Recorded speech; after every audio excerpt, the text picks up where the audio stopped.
Şair qardaşımız, salamlayıram, var olsun, dəvətlərinə görə təşəkkür edirəm. Qonaqlarımız da xoş gəlib, səfa gətirdilər. Sağ olasın. Deyirəm, Ayşə, sözə söhbətə vaxtımız azdır. Bezmişəm dünyadan, yoxsa gözün toxdumu? Meylim də yoxdur, neynir insafın da yoxdumu? Səni Allaha bilənə bir nəzərim çoxdumu? Qaynar bulağa dönüb süzülsənə, axsana, kirpiyini qaldır bizə dəfə baxsana. Gözlərin rəy versə gül bitər üstə daşın, öldürülməzsə fikirindən daşın.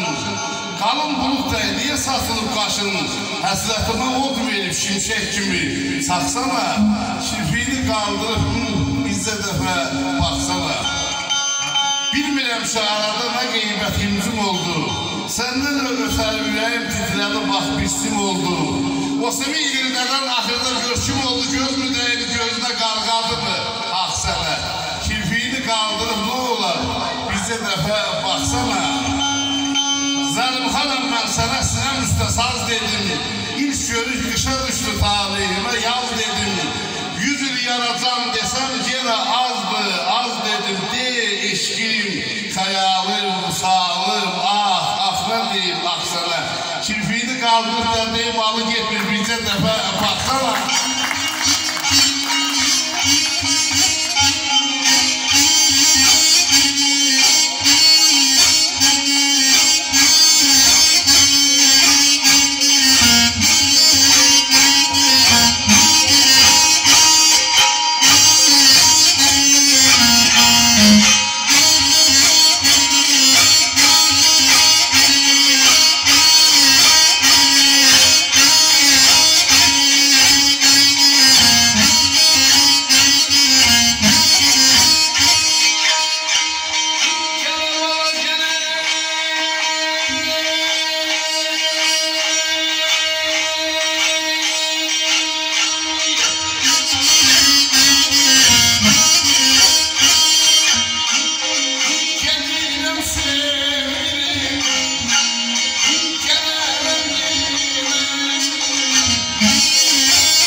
Gönlüm açılır, gəmərəm oluram, lallaşanda.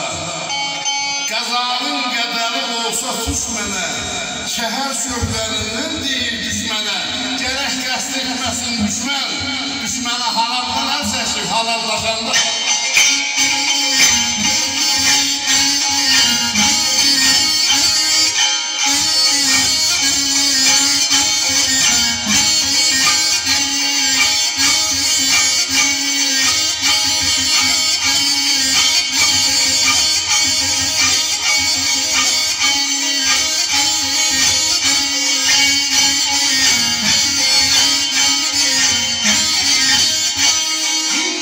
Sola gene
ömrümün her karışına. Ürək gedib uzaq durma, qayna ona, qarış ona, at oynatdı beldən elə. Duyğularım döndü selə, yağı düşmən, ölsə belə vermərəm bir qarış ona. İndi isə gözəl alqışlarla dinə növbət aşırıncıdır. Alqışlara Şahmur Qulipurub və gözəl balamansınız Ustaz Söhbət talibidir.